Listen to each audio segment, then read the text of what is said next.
Okay. Good evening, everyone, or good evening, Mr. Bond fans. um, and for those of you who follow Malcolm and regular, hang on, our regular discussions on films, we're returning to the Bond films, partly because it's fun, partly because the film we're discussing is fun, but also it's the 60th anniversary of the first Bond film coming out, Doctor No, which is in October, is the actual 60th anniversary. But we thought we'd discuss that guilty pleasure of the Bond films, which is Moonraker, which came out in 1979. It was the 11th James Bond film. It was Roger Moore's fourth Bond movie. And it's something of a Marmite Bond film. People either love it or hate it. And I think part of the reason, well, I don't think we know, part of the reason those who don't like it is that it's very far-fetched in many ways. And those who love it just love it for various reasons. And so it seemed like a good idea for Malcolm and I to discuss this one. And let's see what we both say about it, having seen the film or bits of the film recently. But yes, it's all going to. I've just seen a tweet from Malcolm linking to this, going, firing up the laptop rocket to go into internet orbit right now. And yes, it's all systems go. So it will be great fun to see where this is going. Yes, and we should be seeing Malcolm dock into our space station in about the next 2 minutes, and we'll see where it goes. I did want to do this outside. It's the longest day of the year. It's a lovely summer evening, but I live in a sort of semi-detached place. As soon as I went out, I could hear voices from the other gardens outside. Everyone else is thinking, lovely summer evening, I'll go outside onto the patio. And so yeah, I'm stuck in a very sunny study, but yes, we shall see. And Malcolm is coming in now. Any minute now. And the patio. And so yeah, I'm stuck in a very sunny study, but hello. I was a bit surprised to hear my voice. You were sort of trying to play catch up on YouTube, which is a few seconds. I was on your website actually, yeah, just watching you there. Oh, right, yes, I was sort of doing the quick, about 4 or 5 minutes to go. I found myself all set up, so obviously I was talking to Phil. So yes, it's hello. Well, hello. Good evening, Mr. Mann. How we were expecting you. So good evening, Mr. Bergen. Yeah. Yes. Yeah. I was just saying to the viewers, I was planning to do this on the patio outside, but I could see the neighbours were thinking the same things, and I could hear voices outside. I thought, acoustically at best, this is not good.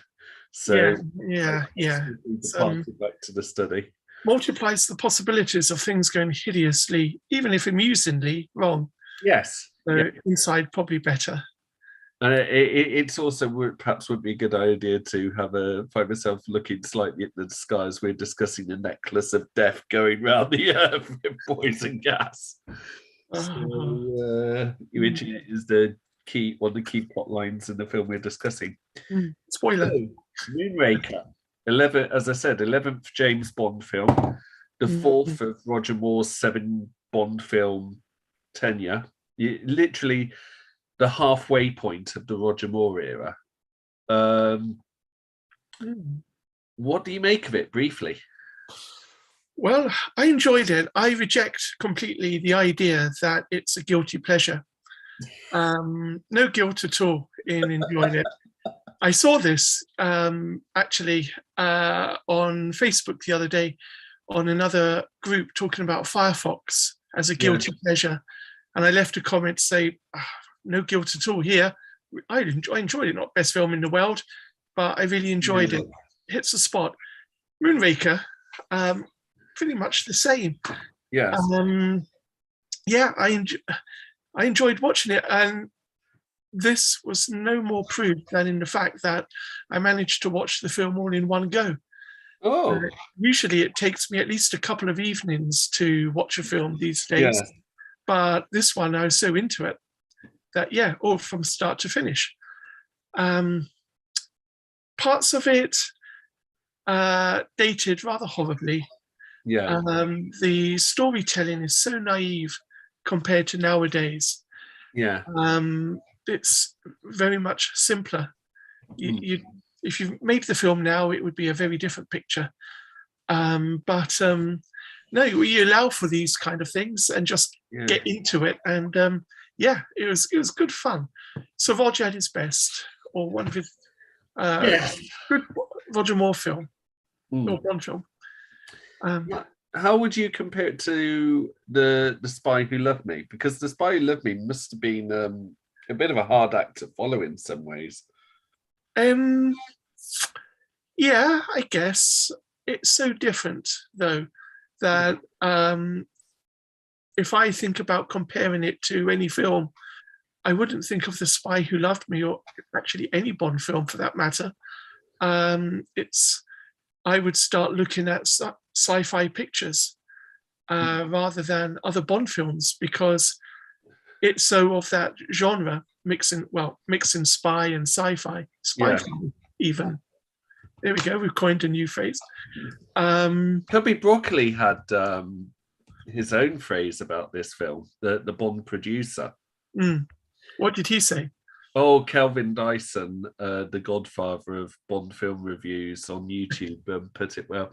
He said that it's he quoted in a quite amusing way, Cubby Broccoli going that this was not science fiction, it was science fact. Oh yeah. Well, yeah. It's too fantastic to be science fact, as was continuously pointed out. Yeah. Even today, I mean, some elements of it are now science fact. Space station, the space shuttle.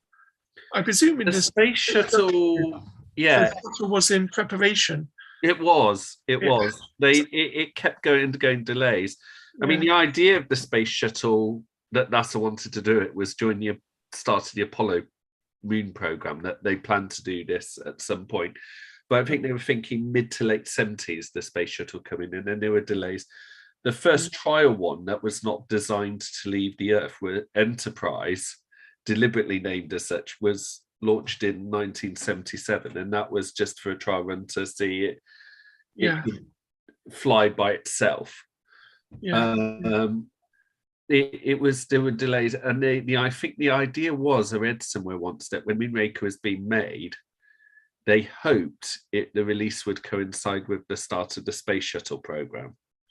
Right, I see. And yet there were further delays. So the first space shuttle didn't come out wasn't launched until about nearly 2 years after Moonraker came out.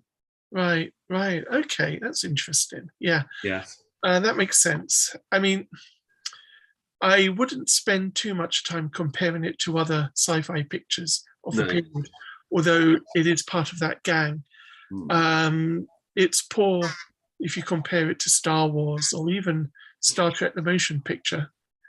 The quality, I think, special effects and the quality of the script they're not up to the standard of those films. No. I mean, and Star Wars is not exactly a high quality script, but it hits all its marks so well that you forgive the infelicities.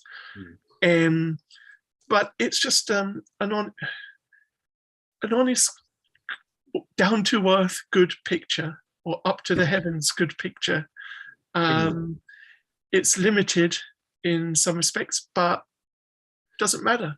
Not for me anyway. No. It was a good fun picture. All the more enjoyable for seeing Jaws come good, and the girl with the braces. She didn't have braces. She didn't have braces. But she did. I saw it on my screen. She didn't. The hair across the screen. Everyone, go onto YouTube, type in Moonraker, look up clips of Moonraker, and you will see that I've forgotten her name.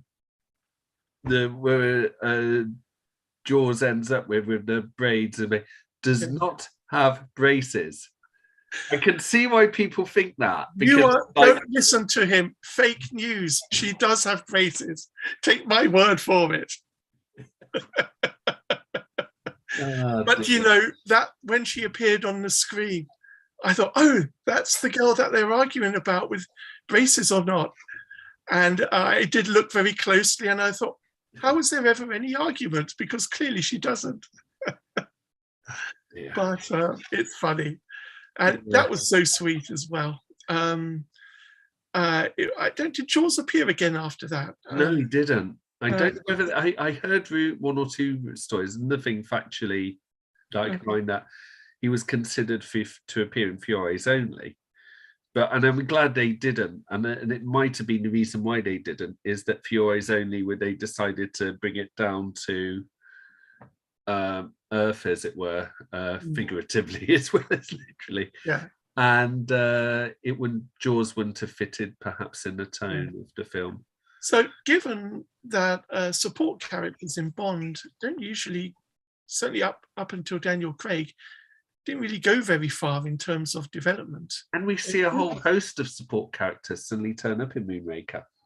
I mean, we have the usual MQ Moneypenny. Yeah. We've also got several characters, tiny cameos and all from The Spy Who Loved Me appear. First of all, you've got the Minister of Defence.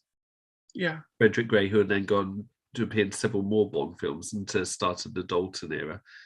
Ditto in a cameo in this one, but again, the head of the KGB, General Gogol. We also have Jaws. We also have, funnily enough, the guy with the bottle of wine. If you look in The Spy Who Loved Me, when the Lotus comes out the water, there's a guy with a bottle of wine who looks like, one of the holiday people.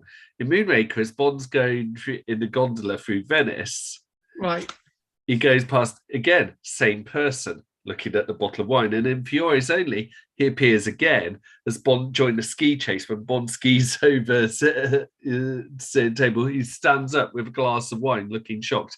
It was like this in-joke, and it's always somewhere in Italy. Right. And it was played by the Italian second unit director, I think, or one of the part of the director's team, Victor Chorjansky or something, or whatever. And it became a thing. Yeah. It's also one of the first Bond films Michael G. Wilson, the current co-producer, was involved with. He was an assistant to the producer, Cubby Broccoli, in The Spy Who Loved Me, but he got a full-on involvement in the production in Moonraker when he was made executive producer. I see. He's been a senior Bond producer from this point on, all the way through. He's now entering his 9th decade, so whether he will be producing after No Time to Die, I don't know. But he also has, since and including The Spy Who Loved Me, appeared in Hitchcock-like cameos. So in The Spy Who Loved Me, he was amongst the audience at the pyramids. In this one, he's a NASA technician. Right. Who has one line of dialogue. But he has a Hitchcock-like cameo in every Bond film. Blink and you miss him. I think one or two you don't see him, but you hear his voice. Yeah, I know he's in Casino Royale. He gets the chief of police. Yeah. He's Yeah. also has a bit of dialogue and is in Tomorrow Never Dies, when when Elliot Carver talks to his minions on the large various screens, Yeah. and he's Mr. Wallace, who promises to blackmail the American president in. So he does have these cameos in all of them. It's literally in some of them blink or just turn the other direction and you've missed him. Like Stan Lee in the Marvel films. Yes, Stan Lee in the Marvel films. So I think Hitchcock clearly started a trend there for various people. There is debate as to whether Ian Fleming appeared in From Russia with Love, but from what I've seen, I think they've confused him with someone else, and I think Ian Fleming would have been in a more prominent one. But I do think in the first 3 Bond films, you do think that is a good idea that should have occurred to them, and have Ian Fleming in a Hitchcock-like role. I mean, Colin Dexter, who wrote the Inspector Morse novels, appeared in a lot of Inspector Morse episodes. Right. Sitting in the background in one scene and stuff. It's part of the keep an eye open and Easter eggs. Yes, Easter eggs. Yeah, or films. So, getting to start with the film and discuss it, it was directed by Lewis Gilbert, who also directed the previous one, The Spy Who Loved Me, and so a decade before directed You Only Live Twice. And like a lot of directors, there's a certain pattern, and in this one, we see the event that leads to everything. Bond, various people in high command getting worried, and Bond being brought in whilst in the midst of something else.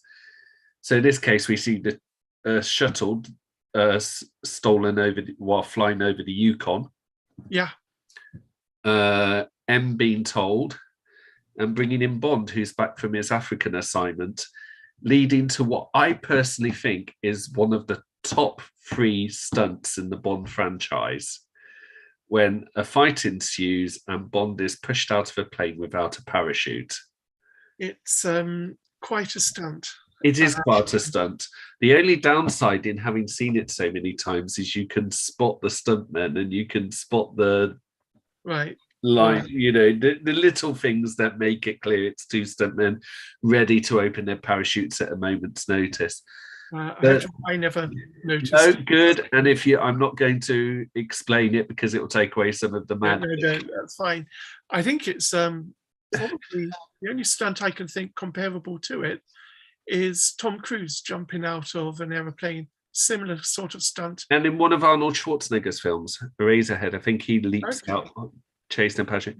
They did try and copy it, I think, in the Bond film Quantum of Solace, where Bond and the Bond leap out of a plane that's about to crash, having been attacked, holding the parachute between them and waiting to open it in the last minute.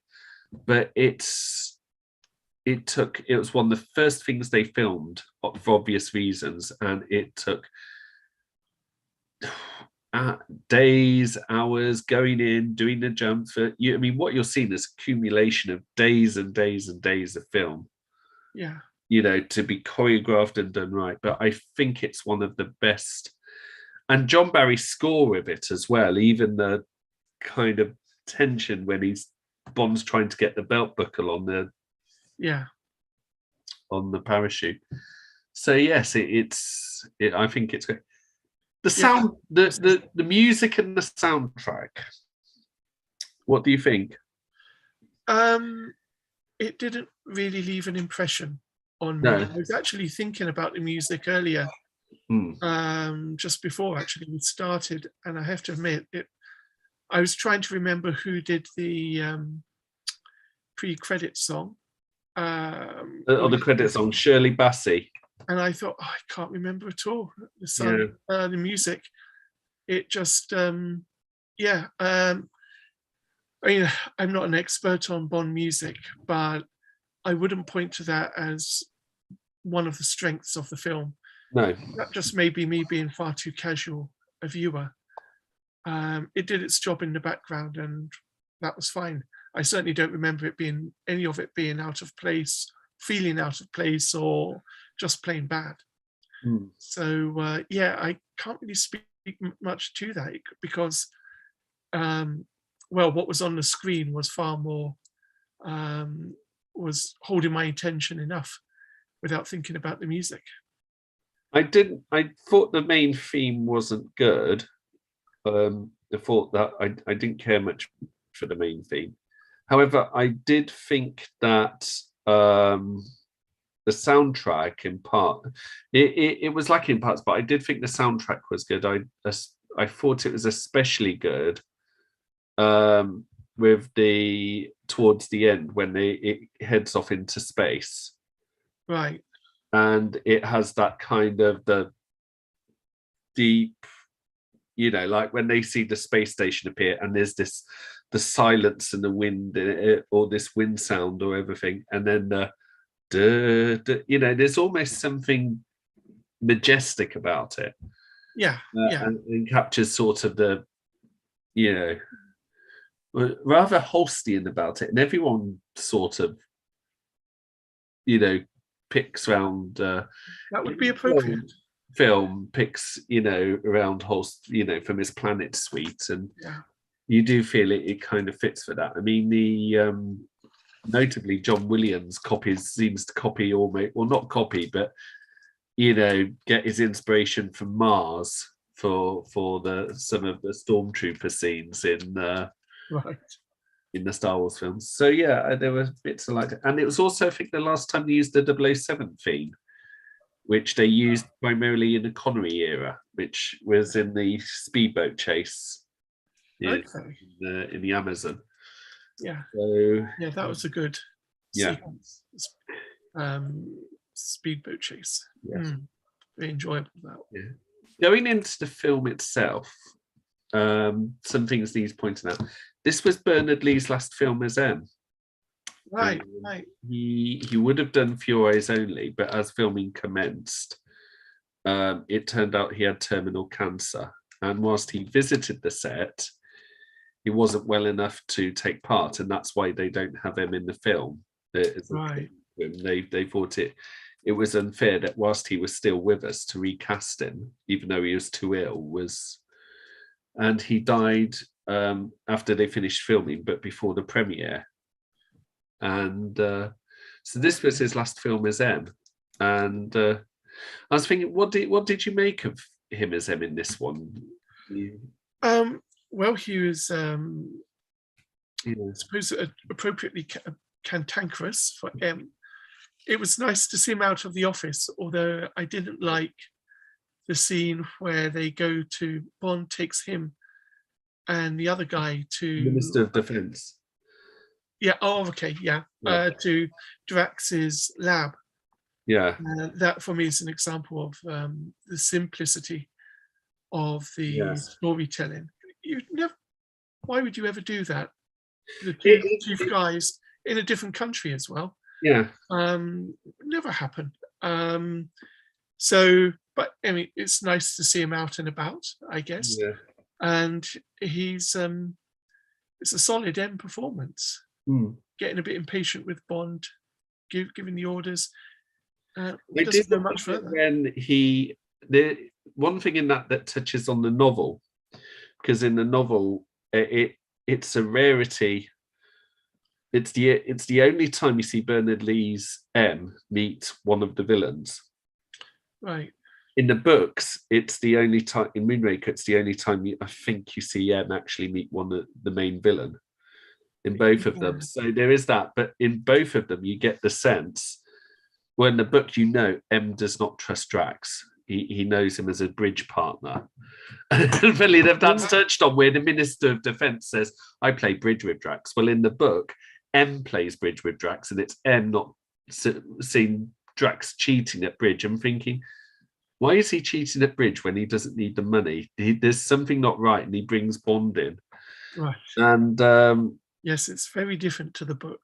It is very different to the book, but there is, you get in Moonraker the film a sense of suspicion that M does not trust Drax. It's the look he sort of gives when they go in the office, but it's when Bond shows him the vial, of the poison and says, "Extreme caution, it's lethal." And I love the way after he goes to the Woz laboratory, to the way he just has this conversation that's another conversation, where he goes, I suppose you ought to take several weeks worth of absence. Yes, I did like that scene. Yeah. And it's basically said, I'm giving you permission to continue on this, but this is officially, this is off record. Off the record and everything. And I just love the way he then goes, 007, no slip-ups, or we're both in trouble. and it's almost reminiscent of the recent Bond films with Ray Fiennes is in. You can imagine that guy. Yeah. Being the same. They meet by the river, don't they? The Thames. They do. The thing also, I just suddenly remembered, the thing I love about that scene in Moonraker is I found out in Roger Moore's autobiography, that was filmed on my 3rd birthday, that scene. Oh, right. And the reason I know that is they were filming in Venice in September 1978, which, as a good Roman Catholic, you will know was during the 33 reign of Pope John Paul.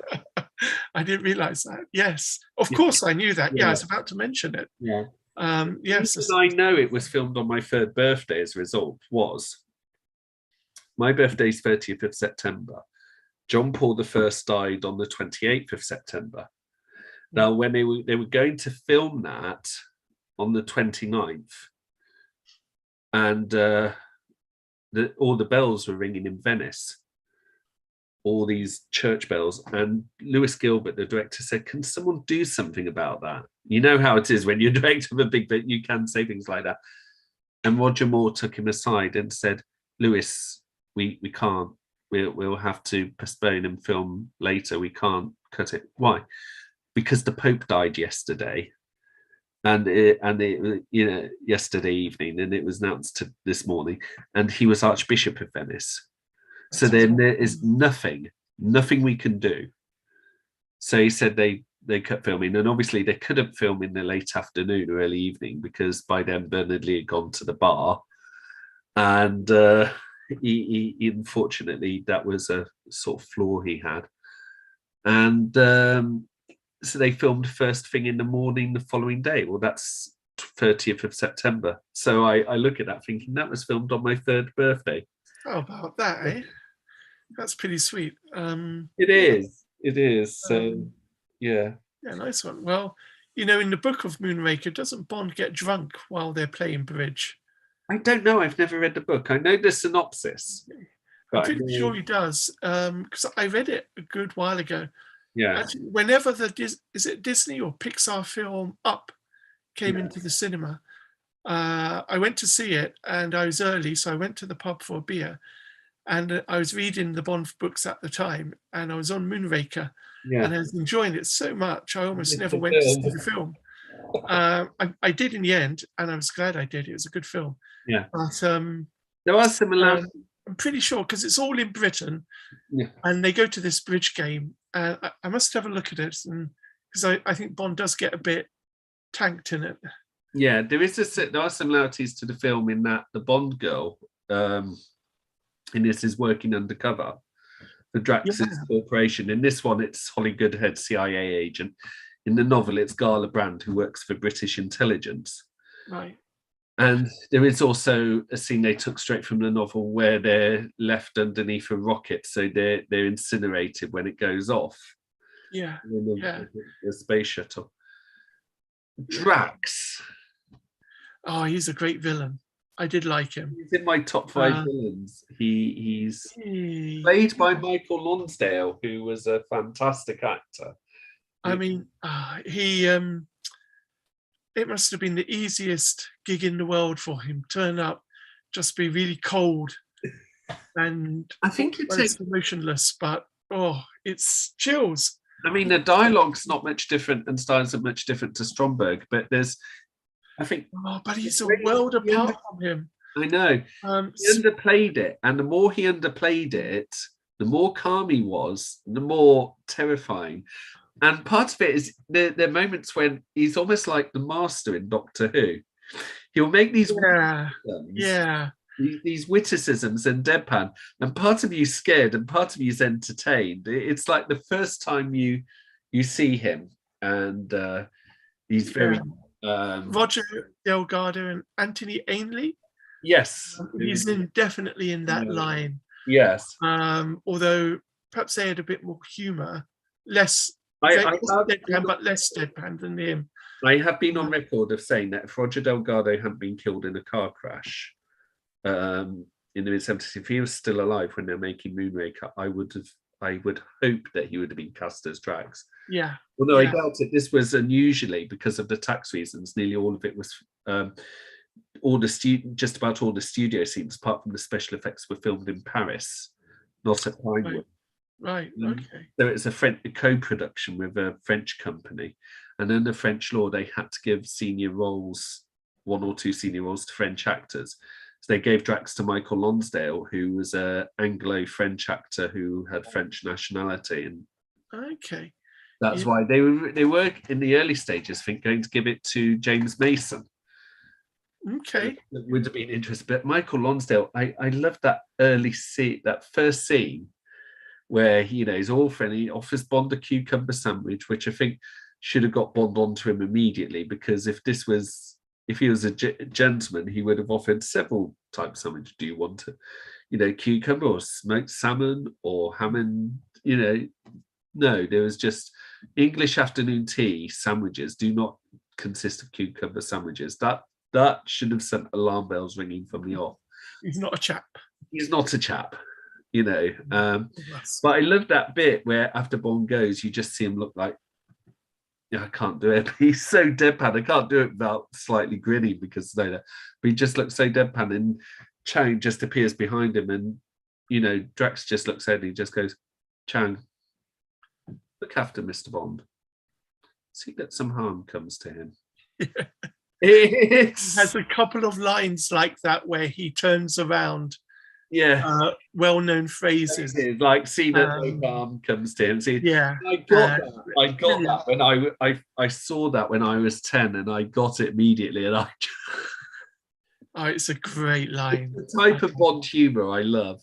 The twisting of phrases. Rather like Vioi's Only, when he's in Q's laboratory and he sees comes across a rather nasty umbrella, shall we say, and Bond turns to Q and goes, stinging in the rain. Yes. So he does try and give it, but he is, in my eyes, one of the top 3 Bond villains. I think he's only, I think he's number 4 on my list. He's only taken over by Blofeld, Zorin, and Scaramanga. They're the only ones who I think. Yeah. It's hard to argue with this choice. I've never really thought about my top 3 or 5 villains. But you just know he's there if you stop. He would be certainly up the upper end. Yeah. And he would either be with or just behind someone like, my favorite villain is Sanchez. Yeah. And then after him, oh gosh, because he's so good. Blofeld. Yeah. One of the Donald Pleasant's Blofeld, perhaps. I don't know. Sean Bean. Yeah. Great villain. Trevelyan. Alex Trevelyan. Why don't you just be a good boy and die? England. No, for me. Anyway, he is so good. Coldly delivers all the lines, some great lines, and he's got a good cause. Unlike Stromberg, who never really convinced. He was ill-served by the script and by he's under the sea. He's going to make a new world under the sea. It's almost like the aquatic version of Moonraker, isn't it? But not. Yeah, and it's just a lot less believable that someone could pursue that kind of a plan. Whereas space, poisoning the world from space and then starting up this whole new line of people. Yeah. That's fantastic. That's real mythology there. Taking in the couples, and they're going to be gods to the new world that they're going to create. That's proper megalomania. And there's just something about it that really hits home that I could totally believe that someone out there would love to accomplish this kind of plan, whereas Stromberg's wasn't really that believable. Yeah. Yeah, I don't know. Perhaps it echoes in a way the fact it's two couples, so lots of couples going out, all twos. There's an echo or subversion of Noah and the Ark going on there. Of course, an echo of Nazism there, with these perfect couples all heading off to this new pure race that they want to start. So there's that.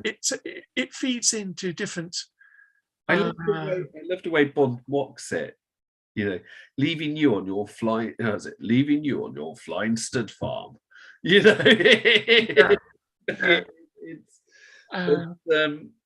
does have its cold, serious undertone as well. I mean, Corinne Dufour. That is a sad. I mean, the bit when she sleeps with Bond and she shows him the safe, even indirectly. Yeah. And you watch that again and again, and because at Hamster, you're thinking, leave now. Don't go back to your room. Leave the feed. Don't just go into hiding. Go. Yeah. But no, it's like she stays there, and then obviously, the moment she turns up in that film, she is literally a dead woman walking. That is, for me, that is still one of the most unnerving and terrifying scenes in the whole film.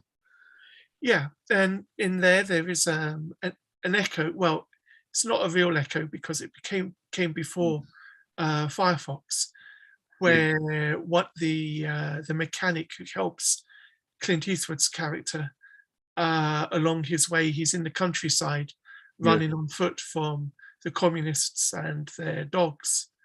So you don't think the scriptwriter of Firefox was watching Moonraker? Possibly not. I've read the book. I can't remember if it's in there, but I'd be surprised. Yeah. But it's handled. I mean, I criticize the script, but that section is handled rather well. But it goes from being very dry, amusing, Bond shooting the guy in the trees. One of my favorite scenes in the film, I think. You missed, Mr. Bond, did I? Yeah. And then to this one where there are really no laughs at all. Yeah. Because she's gone, the dogs are going to get her. Yeah. How the film bounces from funny or witty to serious, tragic. It's like that scene later in Venice, where you see those scientists being died from the nerve gas due to an accident. The next scene, Bond is, as he stood in the building, is attacked by in a museum, is attacked by Chang. And then, of course, Chang's thrown to his death outside the clock and into a piano, and Bond's, play it again, Sam. And is that at the same time Jaws tries to attack Holly? No. That's we're going a bit late. Jaws appears at the beginning and then appears again when they're in is it Rio? Okay, we'll come to that then. And it's when Drax goes, no, a placement for Chang. Oh well, if you can have him. Yeah, I mean, I think Kelvin Dyson mimicked that well with his henchman hotline.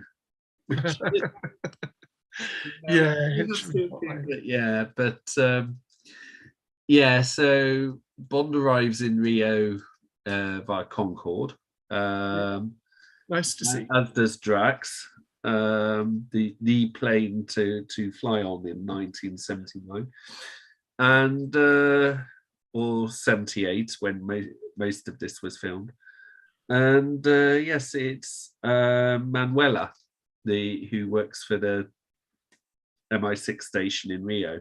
Oh, that's right. At the carnival, and she nearly got killed by Drax. And that is a cold. There seem to be two Draxes, not Draxes, Jaws. There seem to be two Jawses. The Jaws and the Spy Who Loved Me, with odd exceptions, a cold-blooded killer. Moonraker, with odd exceptions, a comedy value. Yeah. And this is one of the exceptions in Moonraker where you see an echo of how Jaws is in The Spy Who Loved Me. And it was a very effective scene. It was It really is. chilling. You feel that you almost feel like you're there and you're the one. Yeah, absolutely.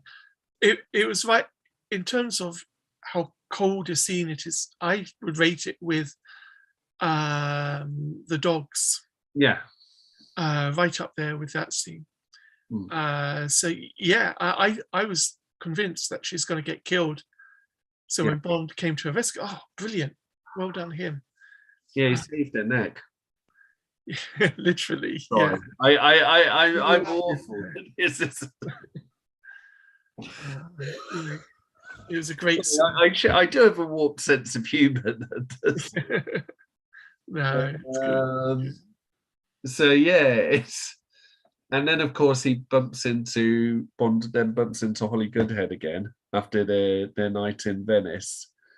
And they still don't trust each other, even though they kind of realize they're allies and they've slept with each other already. There's still this element of I don't trust you. Yeah. But you kind of get the impression that here their relationship's cemented when they both end up tackling Jaws. Finally, yeah. And he saves her life. But and of course that's when Jaws meets Dolly, and with no braces. With no braces, you know, we need to get into the teeth of the matter here. And, okay. Yeah. But and of course they're kidnapped again, and Bond manages to escape. There are a lot. I think one of the problems people have with Moonraker is there's joke after joke after joke after joke, and I think one of the reasons Bond is so hard to parody is they get in there first, and it's the when they go joke after joke. I mean, when they're having it's the one-liners in the Iliad scene, but then when they have the fight in the ambulance, Bond and one and they fly out, the orderly goes boom straight into a billboard there, which says British Airways will take good care of you. And then you then see Bond riding off to the MI6 HQ in the sort of more rural part of Brazil.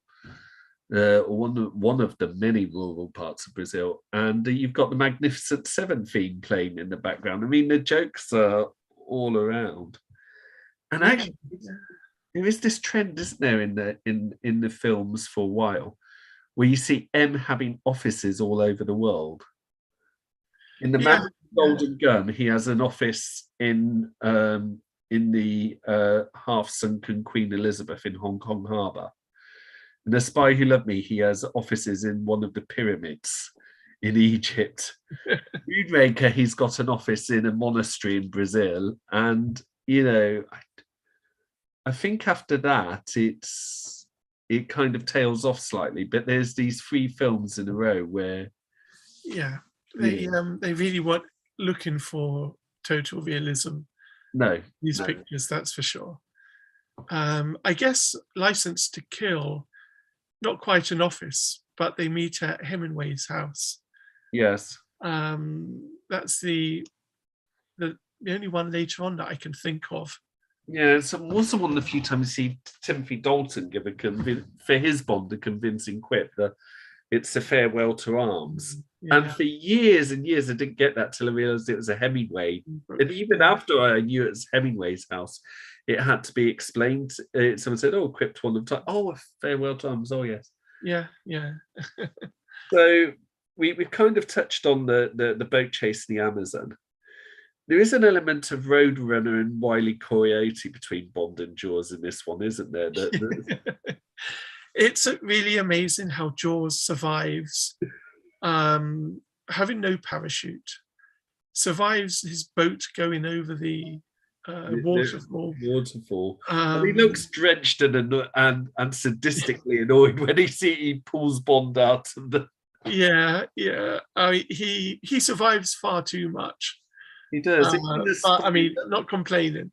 In The Spy Who Loved Me, even he survives the sinking of Stromberg's HQ. He early on he survives being pushed out of a moving train. he Yeah. even Yeah. just brushes off his suit as he walks off, and Landed on his teeth. yes, and Major and Massimus said, "What happened?" And Bond goes, "Well, he just dropped in for a quick bite." And I never miss an opportunity to do my awful Roger Moore impression if I can. No, we've noticed. Yes.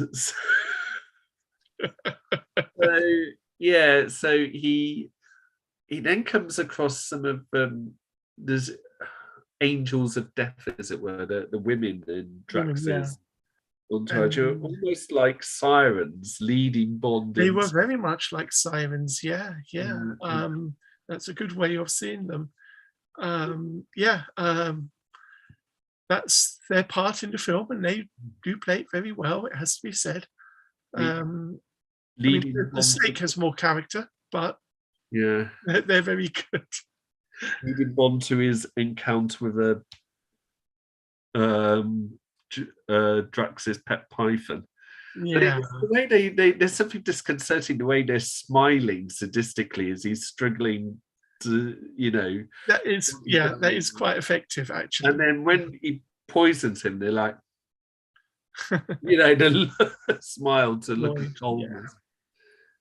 But and then they end up in that. Bond ends up with Holly Goodhead under the space shuttle, straight from the novel. Whereas Drax said, "Jaws, Mr. Bond must be a little cold after his swim. Please put him somewhere where he can be assured of some warmth."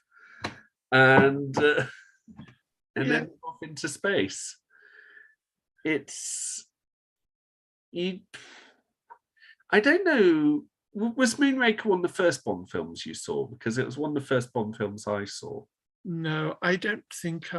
Well, Yeah. the first one I saw in the cinema, I don't remember seeing the late stage Roger Moore films. Yeah. I think it may have been License to Kill. Yeah.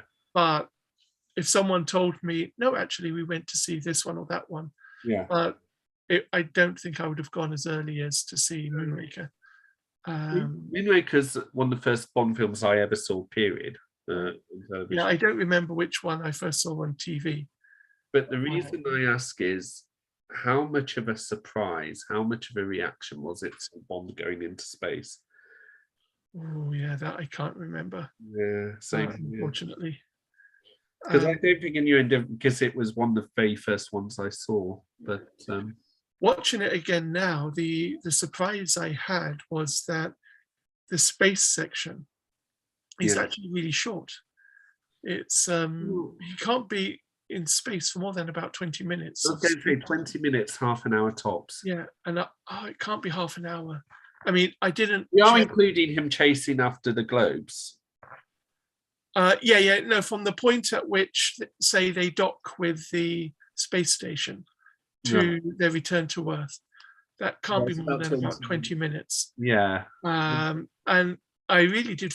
It did feel a really short period of time, and I hadn't been that surprised. I was expecting a lot longer.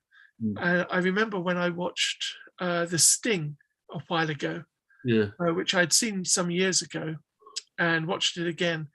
And that film is about the guys, Butch Cassidy guys, Robert Redford, and Paul Newman, setting up a fake gambling den to swindle money out of people. And Robert Shaw specifically. Sorry? Robert Shaw specifically. Okay, so and the actual sting at the end is almost over in a flash. It's so quick. And this felt the same. I had the same surprise. Oh, okay, there we are. I mean, it's not over in a flash, but I thought they would be up there for a lot longer than they actually were. $500,000 for Lucky Dan. Yeah. I want my money back. It's a first-class film. It is. I think that cemented Robert Shaw in his all too brief. And that's Robert Shaw, who is from Russia with Love. The assassin, and also Quint, the older fisherman in Jaws. Right.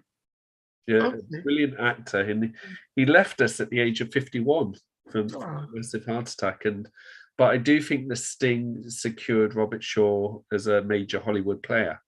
Right. But unfortunately, he had only about 5 years left. So they were, Yeah. whilst he was in the score of top-rated Hollywood film, the Taking of Pelham 1, 2, 3, Jaws, Robin and Marion, The Swashbuckler, which was sort of popular at the time, but slightly bombed at the box office, Black Sunday, The Deep, and his penultimate film, Force 10 from Never Own, which co-starred Richard Keel and Barbara Bach and an upcoming actor called Harrison Ford, who is just straight out of Star Wars. Never heard of him. Never want to. Never heard of him either. But it's interesting, on a serious note, it's interesting to watch Force 10 from Never Own in that it's Robert Shaw's penultimate film and Harrison Ford's first film after Star Wars. So you see a major actor at the start of their big career. Yeah. And another one at the end, and they both co-star. So it's fascinating to watch in that regard. Absolutely, yeah. The space scenes. What did you make of them? Of the space scenes in Moonraker? The only part I actively disliked were the lasers. Which really I was going to say the same, yeah. I don't mind the sound in space because all films do that. Yeah. But the way special effects for the lasers they have not lasted time well. For me, the worst bit in the whole film is it starts off well enough. The first 2 globes are launched. Bond and Holly break off the jamming system, so now everyone on Earth knows where they are. Although I'm surprised they weren't aware of it being built in the first place. Well, I mean, I suppose if they had the jamming or stealth system from the beginning, but yeah, it is a bit. Hold on. Yeah. But yeah. Then Drax tells them the whole full detail of his dastardly plan. He's going to launch a space laser at the. Well, okay, again, a little far-fetched, but hey, we're in space now. He might just as well. And he's about to have Bond and Holly thrown in the airlock. Bond manages to talk Jaws indirectly into joining sides, which... I did like that, actually, the way he convinced him. So it's all nicely done. And then Bond manages to reach out and switch off the gravitational system. So the whole space station's thrown into chaos, giving the Americans time to dock before they can even... Well, of course, the bit I don't like, then it's the bit I don't like. Drax's astronauts go out to fight them. And Colonel Scott, who, let's face it, got that spaceship, everything ordering in double neck speed. I mean, it seems like only a few minutes ago he was talking with General Gogol on the telephone about, going into space. Like, Colonel Scott's the authority to talk to a KGB, the head of the KGB in the first place, but we'll let that by. And Colonel Scott goes open the cargo bay doors. And of course, all these NASA astronauts come out, and there's this big space battle with lasers, and it's just like, it's to me the most far-fetched bit in the most far-fetched film, and that is the bit I don't like. I mean, the idea of astronauts going into space with only not connected to anything in case their power packs or whatever they're using fails, that's still ahead of its time. I think I can only think the first astronaut has actually done that. The first one to do that, Bruce McCandless, that was 5 years after Moonraker came out. Right. So yeah, that was him. 5 minutes in the future, but even so, I don't know if any astronaut has done it since him. But I mean, I can allow it because this is sci-fi, whatever Cubby Broccoli says. Yeah. But it's just the special effects for the lasers that I was less fond of. Star Wars did that better 2 years, 3 years. It's always the same. Pew, pew, pew, pew, pew, pew. Yeah. Now I don't know how it looked then, but it looks rather cheap. Now. Interestingly, if you go on YouTube and you type in Sean Connery Moonraker, you see Connery being interviewed by I think an American or Canadian journalist about to publicize his forthcoming film Meteor, which is about a meteor striking the Earth, and he's one of the scientists who's involved in helping detect the Earth, and it bombed at the box office. But he's asked about Connery, do you still watch Bond? Do you watch your own Bond films? Have you watched any of the Bond films your successor been in? And Sean Connery is like, well, I went to the cinema recently to watch Moonraker with Roger in it. And he said, my Connery impression's worse than my Moore impression. I'm not going to be, so I'm going to have a normal one. He said, it was so far from reality. You know, he just thought it had well and truly gone into... Basically, like what, Die Another Day with the invisible car? Yeah. It was in that territory. So it needed scaling back. Die Another Day, I think, is the Moonraker of the Brosnan era. And it fit. Die Another Day was Brosnan's last Bond film, but it was his fourth Bond movie. Moonraker was Roger Moore's fourth Bond movie. And there is this element of, and it's getting the same reaction. And I'm sure a generation from now, people will be going, actually, I quite like Die Another Day. So, well, if they can say that about On Her Majesty's Secret Service, I love it. It surprised me. I always have. If I remember correctly, it's number 3 in my favourite Bond films. It's only superseded by GoldenEye and The Spy Who Loved Me. Right. So Moonraker, I just looked at, it's number 8 in my top 10. Right. But I think if I'm honest with myself, it's a bit higher. Okay. But, we'll see. I'll have a look at future screens of these films and see. Sometimes they're a bit lower in the top 10, not because I don't rate them so highly, but because those other films have that little bit more, on the thing. So I'd have to see. And of course, the Americans get in and Bond meets up with Drax, and I have to say, the one-liners I got when I first saw as a child, and I got now, and it's I think Drax knows it's all over. The thing is, he's running away, and the bit that gets me, and he's running away, is why is he running away? It's all over. The Americans have got over the space thing. Everyone on Earth knows everyone on Earth will quickly know what he has been up to. He cannot escape back to Earth. He has tried to destroy the planet. Every country will have a price on his head. There is nowhere for him to... Well, he's a rich man. He can pay people who know that he tried to have them die in a horrible way. Yeah, but countries don't always act morally. They do act in self-preservation, but I do get your point. Anyway, it's the line where it says, at least I think he realizes the game is up when he says, at least I'll have the satisfaction of putting you out of my misery. Yes. Another great line. Yeah. And then it's when heartbroken, Mr. Drax, allow me, take a giant leap for mankind. And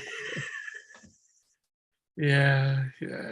I love that. I spot the Neil Armstrong reference when I first saw it, and I love it now. And it's and then it's where's Drax? Oh, he had to fly.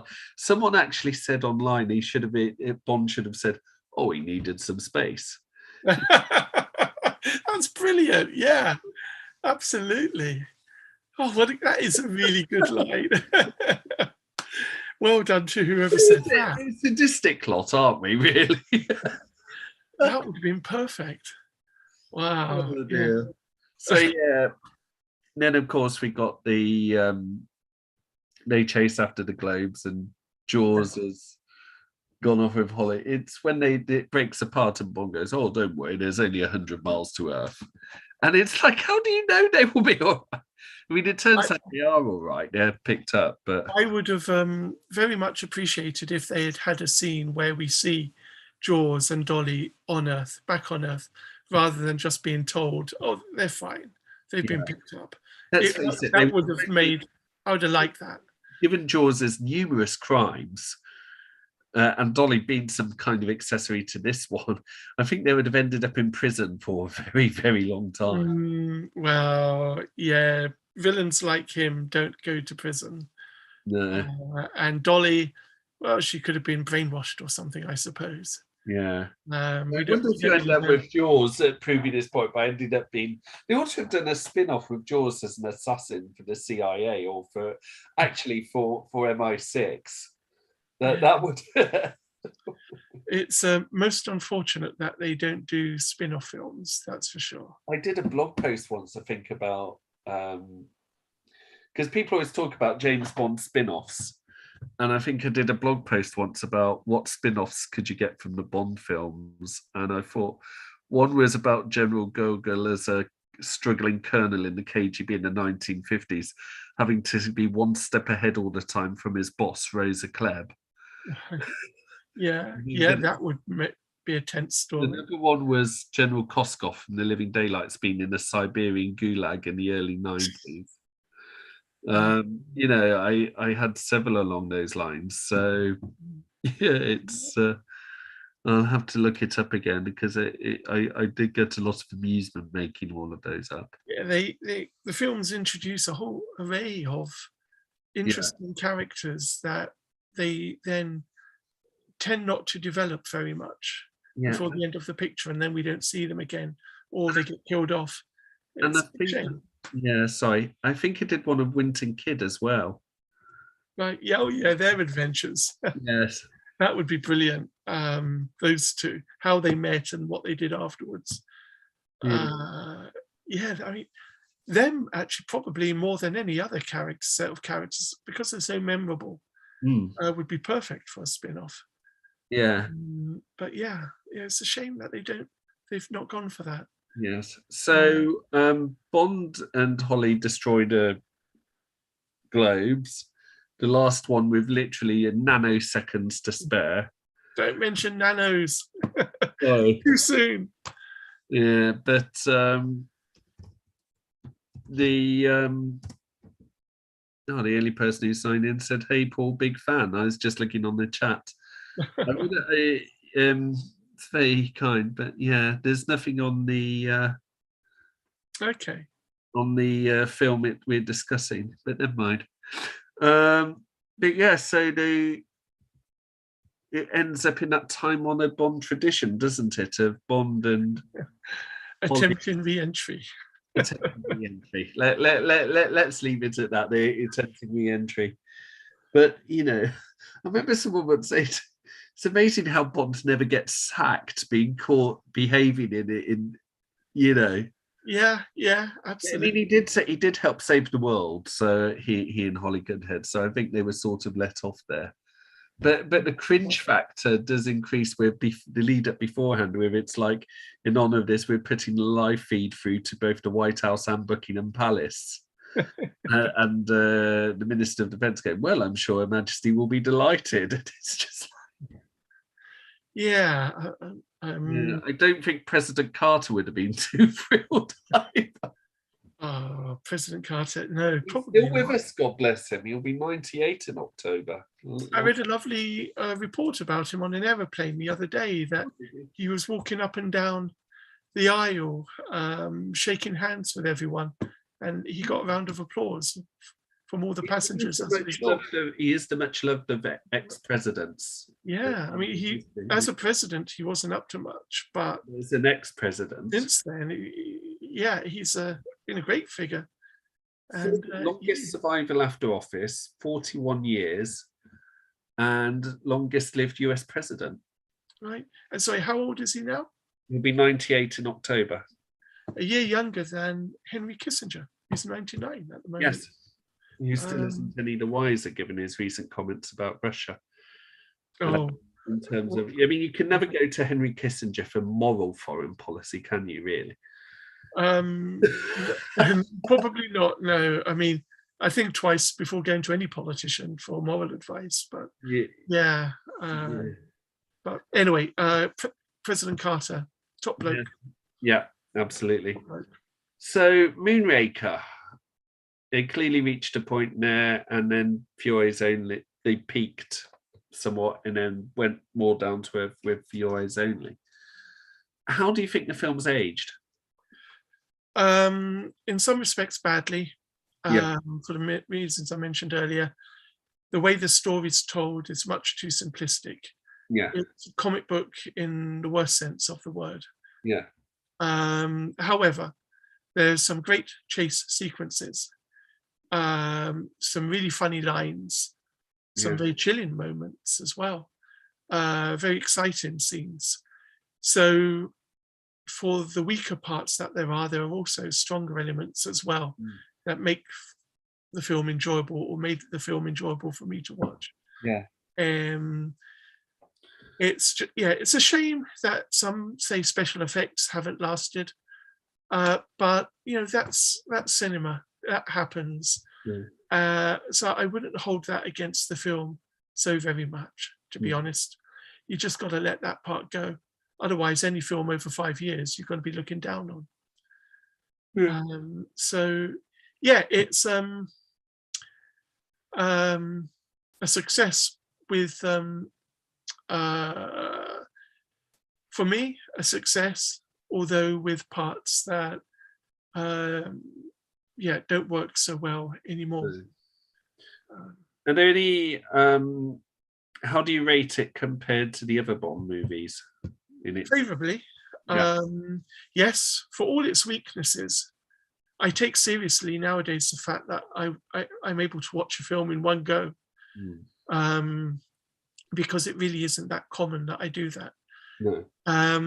And the weaknesses, however weak they were not enough to overcome the good parts, the parts that worked in the film. So on that basis, for me, the film is a success. Yes. It's not, I don't think it's remotely close to being the best Bond picture on any level, except possibly Drax as a villain.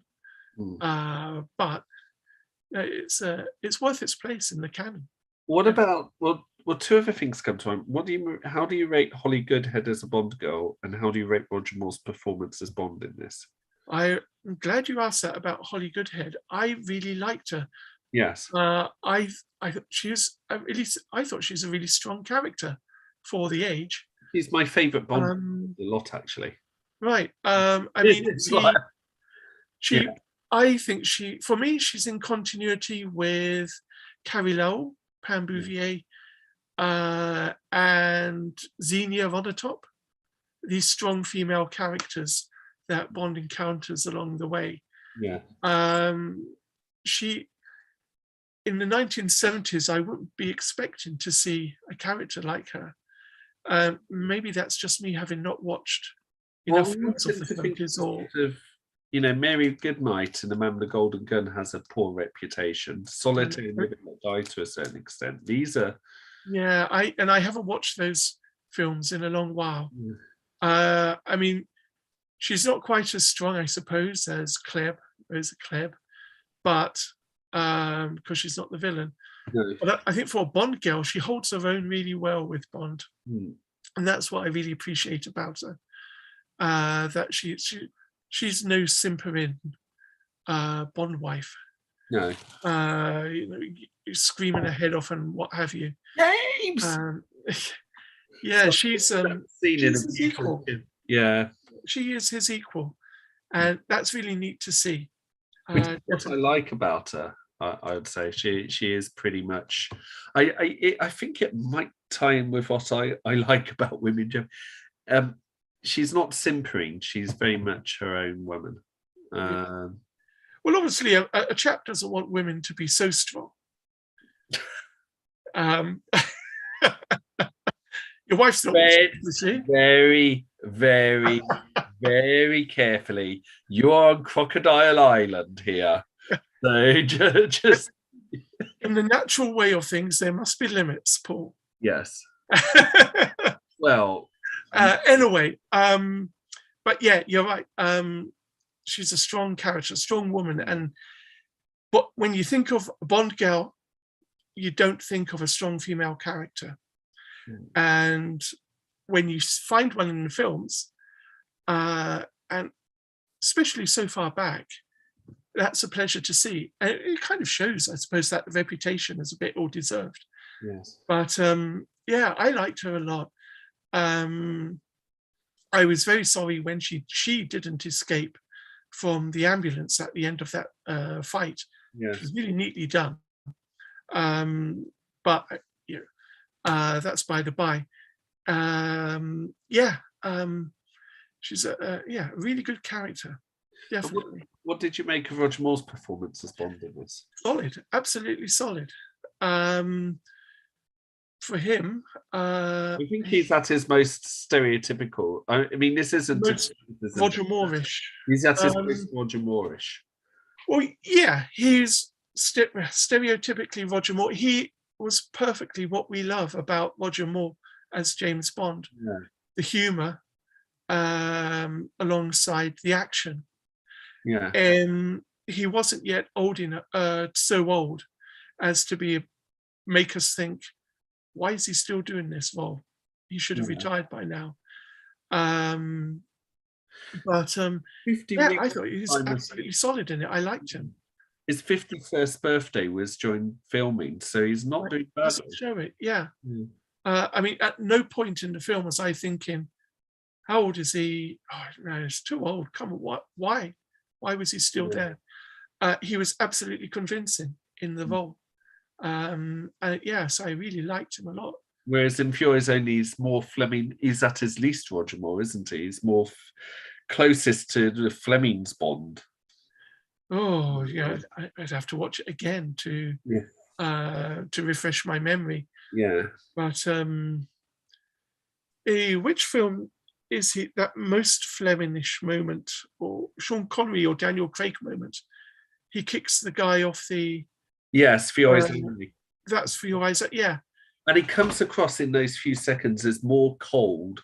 Yeah, that's an amazing scene. I mean, the moment you hear that synthesizer chord and you see Bond from a distant shot walking towards the car, you almost feel for the guy in the car.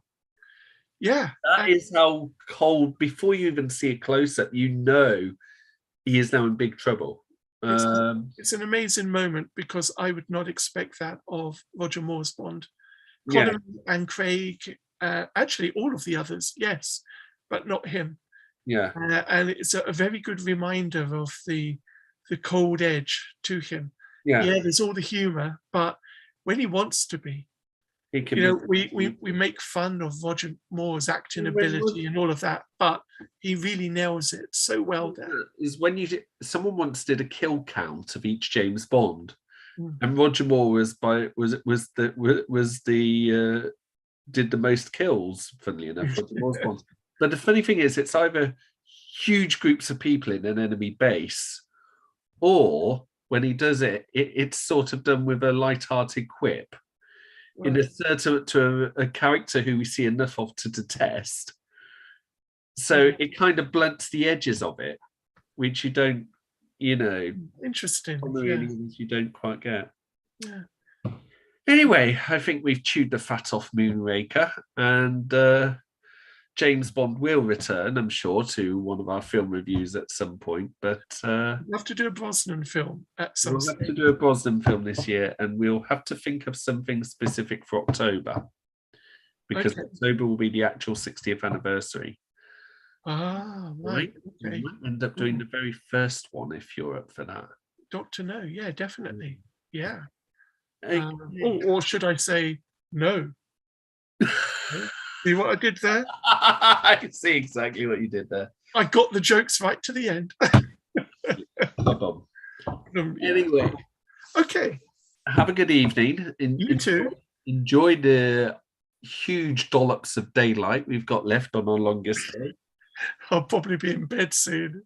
Yeah, it's some time of year where you go to bed in daylight and get up in daylight. It feels weird. Yeah, that's true. And I have to say, a very happy birthday to Mrs. Bergen. Yes, it's birthday today. I hope she's had a jolly good day. She has, but a relative is not very well, so she's he has an operation tomorrow, so she's having to go over. Right. Well, I shall pray for that. Pray for him. Thank you. and you guys both. And I've yeah, actually birthday. got next to me. I'm sure Rachel won't mind.